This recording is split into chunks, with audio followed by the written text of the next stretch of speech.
Hello everyone, আসসালামু আলাইকুম। সবাই কেমন আছেন? আশা করছি সবাই ভালো আছেন। আল্লাহর অশেষ রহমতে আমিও অনেক ভালো আছি। প্রতিদিনের মতো নতুন আরও একটি ভিডিও নিয়ে আমি আপনাদের মাঝে হাজির হয়ে গেলাম। আজকের ব্লগটি শুরু করছি বিকেল থেকে। এখন প্রায় বিকেল 5টা বাজে। তো আমি কিচেন রুমটা প্রতিদিনই কিন্তু রান্নাবান্না করার পর পরিষ্কার করার চেষ্টা করি। তারপরে এখন মনে হচ্ছে যে এখন হাতে একটু সময় আছে, এই কাজটা আমি সেরে ফেলি। এই যে দেখেন, সন্ধ্যা সন্ধ্যা কিন্তু একটা ওয়েদার হয়ে এসেছে। আর তারপর আমি কিচেন রুমটা ক্লিন করে আমি চলে আসলাম ছাদে। আমি কিছু পুঁইশাকের ডাঁটা লাগিয়েছিলাম। পুঁইশাক খাওয়ার পর যে ডাঁটাগুলো থাকে শক্ত, ওইগুলা লাগিয়েছিলাম। এখন এগুলা মাশাআল্লাহ ভালো একটা হয়ে আসছে, মানে কড়ি গজিয়েছে। এখন দেখি এগুলাতে অনেক ঘাস আগাছা দিয়ে ভরে আছে, তো এগুলা উঠিয়ে এখন ফেলে দিব। ছাদে এসছিলাম, ছাদে কিছু কাপড় আছে, কাপড়গুলো নিয়ে যাব এবং গাছে পানি দেবো। আর এই যে দেখুন মাশাআল্লাহ, ওই যে একটা গাছে কিন্তু অনেক আম ধরেছিল। তো সবাই মাশাআল্লাহ বলবেন, কেননা এই গাছের আম আমার না। পরে যদি মনে করেন আমাদের কারো কোনো এর কারণে ওদের ফল নষ্ট হয়ে যায়, তাহলে এর দায়ভার কে নেবে বলেন?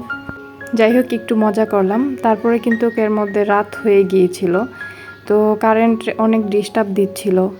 কখনো আসছিল, আবার 2-3 ঘন্টা পর পর, মানে 2-3 ঘন্টা থেকে আবার 1 ঘন্টা চলে যায়, আবার কখনো 3 ঘন্টা থাকে না, আবার 1 ঘন্টা থাকে। তো শুরুতেই সবার কাছে একটি লাইক চেয়ে নিচ্ছি। যারা আমার ভিডিওটি এ পর্যন্ত এসে গেছেন, এখন একটি লাইক দিতে ভুলে গিয়েছেন, প্লিজ একটি লাইক দিয়ে দেবেন। আর আমার ভিডিও যদি পরবর্তীতে আপনারা দেখতে চান, আমার চ্যানেলটি সাবস্ক্রাইব করে আমার পরিবারের সদস্য হয়ে থেকে যেতে পারেন। আর পাশে থাকা বেল অল অপশনে ক্লিক করে রাখলে প্রতিদিন কিন্তু আমি ভিডিও দেওয়ার সাথে সাথে আপনাদের মোবাইলে নোটিফিকেশন চলে যাবে। তো আজকে কিন্তু বিশাল রেসিপি নিয়ে নেমে পড়েছি, বিশেষ করে আমার পছন্দের খাবার। আজকে শুটকি রান্না করব, চাপা শুটকি দিয়ে। তারপরে অনেক জায়গায় অনেক কিছুর নাম আলাদা থাকে, আমরা শীদলও বলি, চাপা বলি। যাই হোক, আপনারা যে যে ভাবে চিনেন এটাই। এখন আমি মিষ্টি কুমড়া দিয়ে তারপরে মাছ দিয়ে রান্না করব একটা তরকারি, আরেকটা রান্না করব শুটকি দিয়ে। তারপরে আলু না ছিলে, মানে ছোচার সহ আলুটা শুটকি দিয়ে, এবং মাছও 1 পিস দিয়ে দিব, দিয়ে ভাজিটা করব।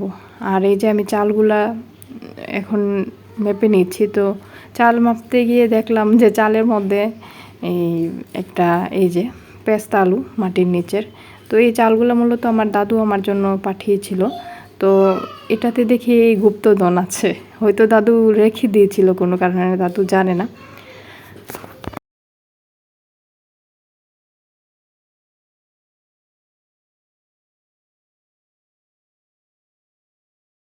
প্রচণ্ড গরম বেড়েই চলছে দিন দিন, এতে অসুস্থতার পরিমাণ অনেক বেড়ে চলছে। আর আমি যেহেতু নতুন ভিডিও করছি, অনেক কিছুই হয়তো ভুল করছি, বা অনেক কিছুই হয়তো পারি না, জানি না। আমার এই ক্ষেত্রে যদি ভুল হয়, সবাই ক্ষমার দৃষ্টিতে।